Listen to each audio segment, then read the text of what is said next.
مصری میڈیا نے غزہ میں جنگ بندی معاہدے کے نافذ العمل ہونے کا دعویٰ کر دیا ہے، اور مصری میڈیا القاہرہ ٹی وی کے مطابق غزہ جنگ بندی معاہدہ پاکستانی وقت کے مطابق 2 بجے سے نافذ العمل ہوگا۔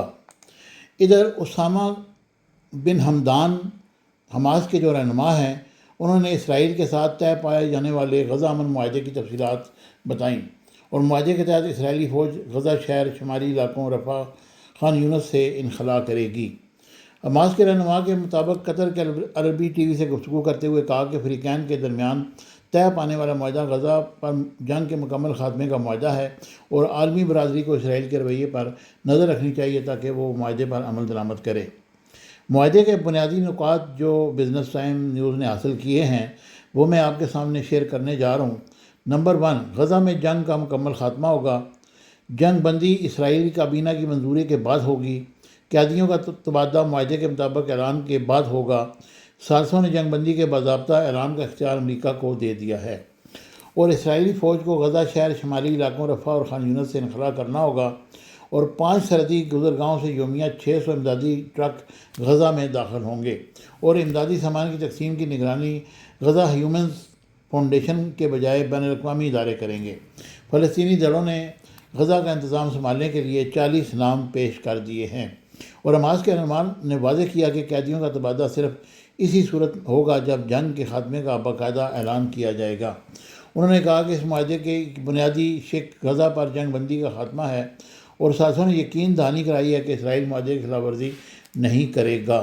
ان کا کہنا تھا کہ ثالثوں نے جنگ بندی کا باضابطہ اعلان کا اختیار امریکہ کو دیا ہے، اور معاہدے کے تحت 250 عمر قید یافتہ قیدیوں اور غزہ کے 1700 قیدیوں کو رہا کیا جائے گا۔ تاہم اہم فلسطینی قیدی رہنماؤں کے نام رہائی کے لیے جمع کرائی گئی فہرست میں شامل کیے گئے ہیں۔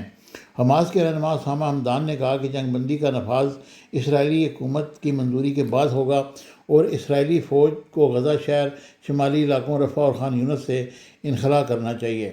ان کا کہنا تھا کہ معاہدے کا پہلا مرحلہ فلسطینی عوام کے سب سے اہم مطالبے غزہ پر جارحیت کے خاتمہ کا پورا ہوگا۔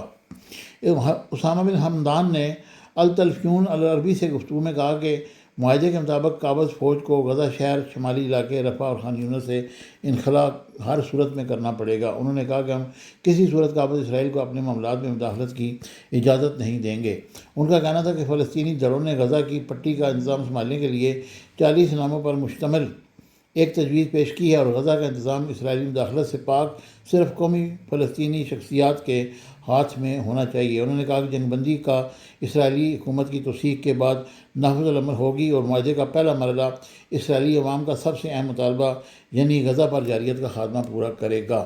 ان کے مطابق معاہدے میں 5 سرحدی گزرگاہوں کے ذریعے روزانہ 600 امدادی ٹرک غزہ میں داخل ہوں گے، اور وہ امداد تقسیم کریں گے۔ انہوں نے بتایا کہ قیدیوں کی منتقلی کے عمل کے لیے غزہ کی فضاؤں میں ڈرون پروازوں کو روکنے کا مطالبہ بھی کیا گیا۔